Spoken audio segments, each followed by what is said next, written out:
How's it going, everybody? My name is Jimmy Brooks, and for the last 2 years, I ran an automotive YouTube channel revolving around my 2016 Camaro and other car reviews. What I want to talk about in this video might be a little uncommon in the car community, but I think it's a serious issue and more people need to talk about it and at least give it a closer look. And what it is how car culture and society have made it really, really normal to have not only a car payment, but even a high car payment as one of your monthly bills. I understand that not all car payments are ridiculous. Like, I know you could lease a BMW i3 for like $60 at certain places, but that is the major exception, not the rule. Most of my car friends and car people in general pay over $400 for their car, and that's lowballing it without insurance. So being that I got the car over 2 years ago in my early 20s, you can learn a lot as a young person in 2 years, and I certainly have. So when people in their early 20s are buying these $20, $30, even $40,000 cars, a lot of the time what happens is they're going through day-to-day life and, they either have a job or they're in college and they're, moderately enjoying themselves on the weekends or whatever. And a lot of the time when you're going to work and stuff, especially for car guys or car girls, you think, it would just be that little extra specialness every day to have this brand new Camaro or this brand new Audi that I want. And that would solve all your problems. And it would just add that extra layer of specialness to where, and like confidence of like, oh, I'm successful, or like, I like driving this car. Or a lot of people like myself get trapped in thinking that the most fun cars are like the newest technology and like the newest 2016 or 2018 Camaro. Like, oh, it's the fastest it's ever been, so it must be the funnest it's ever been, when really that's not the case. There's a lot of diminished returns as you get newer in cars. And I see a lot of people limit themselves with this mindset of, I'm working hard at my job in my early 20s, or I'm working hard through college and I just need this little reward at the end of the day driving home in my $30,000 car. I'll just feel like such an adult and so accomplished if I could just drive this $30,000 car.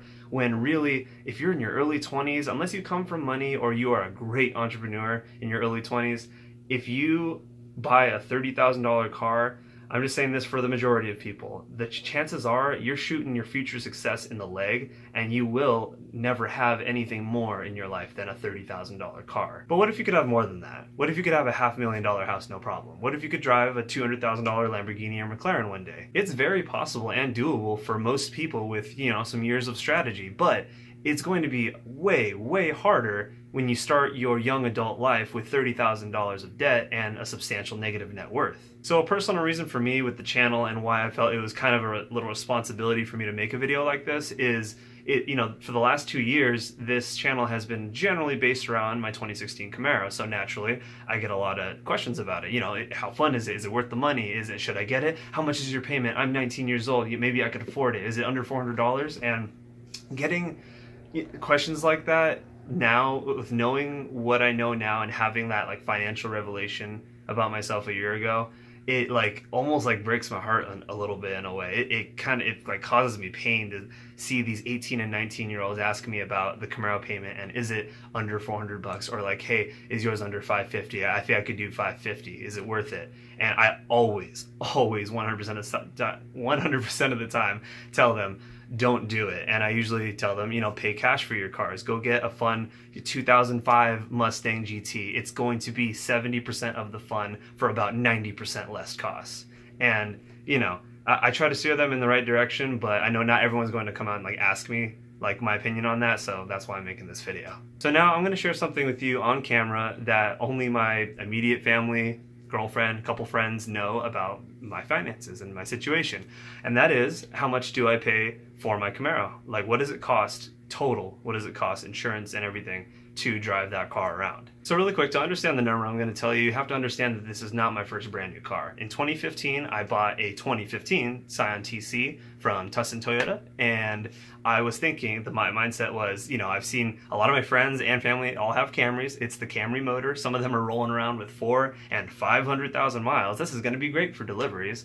And it probably would have been had I kept that car, but, even with it being lighter and I did a few modifications to it, it was such a blue balls kind of car. It was almost fun, but not quite that edge of fun to drive around. It was cool, but I do like that car. I miss it from time to time, but it wasn't fast, that's for sure. And it didn't corner like a sports car. So that's when I started getting into cars, and I just started researching what is the best driving cars, what's the best handling cars, and what's fun right now. And everything pointed to a 2016 Miata or a Camaro.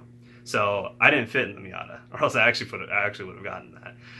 It's too cramped. So I ended up getting the Camaro, and that was like, you know, buying a brand new car at 20. Yeah, I was 20. Buying a brand new car at 20 was like financially getting stabbed with a knife, and then switching to a Camaro was twisting the knife and shoving it deeper. So to get back to the question, my 2016 Camaro in my situation is $600 a month. And if you break it down monthly, my insurance is $150 a month. And really quick, just to show you how much transportation price varies, I have a 1990 Honda Accord, and I paid $1,000 for it. My insurance, if you break it down monthly, is $37 a month. So just to emphasize the difference between those two vehicles, I have the Honda Accord. It's $37 a month in insurance, so the total price, there's no payment on it. The total running cost every single month is $37. I've had no issues with the engine and transmission. Those are bulletproof reliable. Now, on the other hand, I have my 2016 Camaro, which is, without gas, $750 to operate every month. And you know, if you play this little thinking exercise with me here, at first, you know, the new 2017, 2018, 19, whatever it is, the new car looks shiny, pretty, and like it'll bring you all this joy. But think about how much you could do with $750 every month. Now, I'm not saying replace that total amount with fun stuff. Like, I'm not saying blow through $750 every month on, you know, partying and, oh, I'm going to buy a PS4 and download all the DLC. Like, what I'm saying is you could definitely have a ton of fun if you have $400 every month just for your fun money. Like, that's just you going out and having fun with friends or whatever.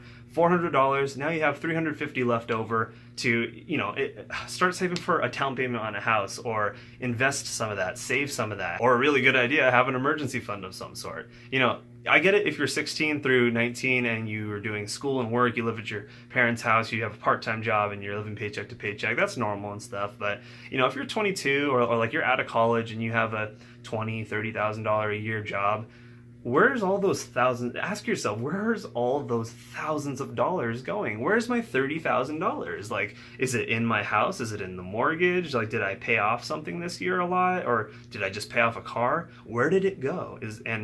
You know, there's a lot of people just have too much bills, and I don't want to get off topic here. We're talking about car payments, but you know, I see too many people who have full-time jobs to where if their life depended on it, they could not withdraw $1,000 and fix a car or lend it to a loved one, or, you know, just something like that. So I just wanted to, I must sound like, you know, super, you know, old guy trying to be responsible here, and I don't know, maybe a lot of you tuned out by now, but I just wanted to put this video up just to give my perspective on what I've learned as a car guy. I still love cars, don't get me wrong. The reason why I've chosen this mindset, and why, especially a lot of you who've asked me like, where's the big turbo in your Camaro? Like when are you gonna modify it again? The reason why you haven't seen any of that is because of my shift of mentality. And it's because I want to be a car guy long-term, not just think about this current project and then, you know, how am I going to pay off my house and, you know, all of that. I'm thinking long term. One day, you know, I want to have $100,000 car cash, or like drive a McLaren. I'm thinking about big projects. You know, I'd like to do stuff like, you know, like Street Speed 717 does. I'd like to be able to do stuff like that, not just be limited to like Camaros and Mustangs. Not that I don't love them, I do.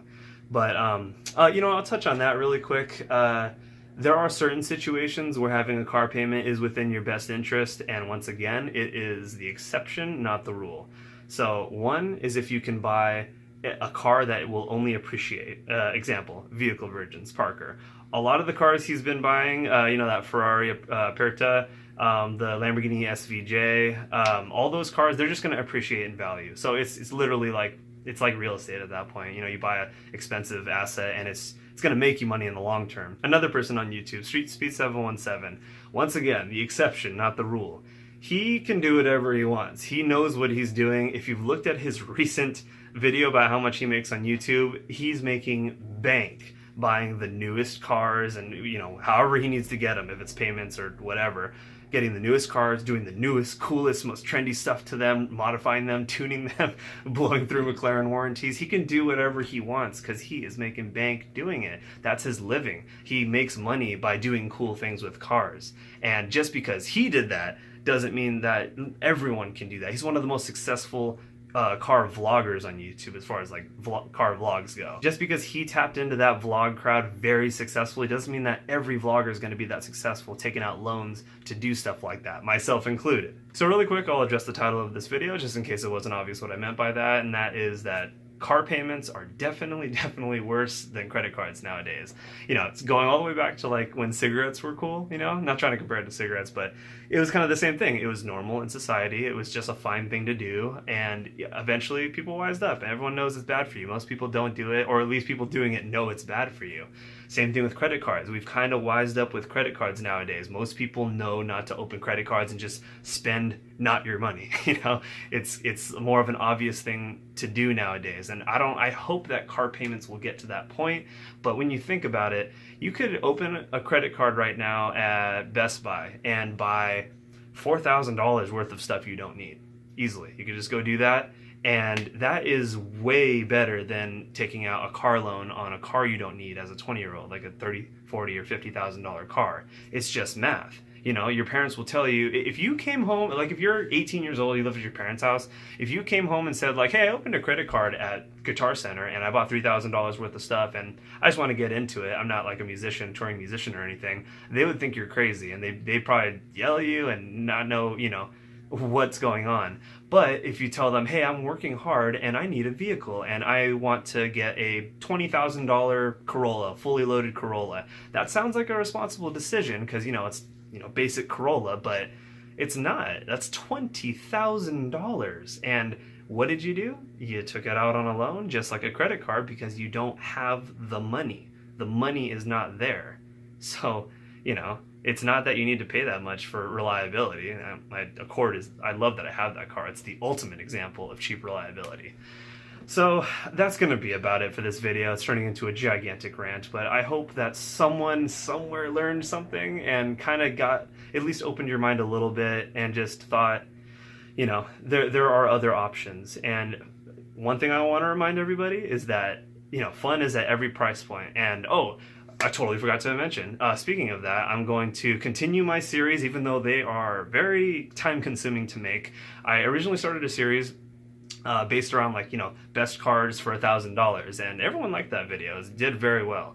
They take a while to make, but I'm going to continue that and try to follow up with what I'm talking about here. I'm going to show people, like, awesome cards you can get for $1,000, $5,000, $10, $15, $20, I'll do $30, $40, and it's going to take a while, but I'll try to go all the way up to about like 60 or so, and then I'll do bigger chunks from there. And while I'm working on those, if you want to support the channel, what really helps is shopping on the Amazon affiliate links I have below. You don't even have to buy the stuff I have listed there. If you buy mostly anything through Amazon and use my link to do it first, it directly supports the channel that way. So as a lot of you know by now, I answer every single comment on this channel, so I would love to start a discussion or answer anybody's questions about anything I said in this video or other topics. So comment down below, we'll talk there, and I'll just see you guys in the next video. See ya.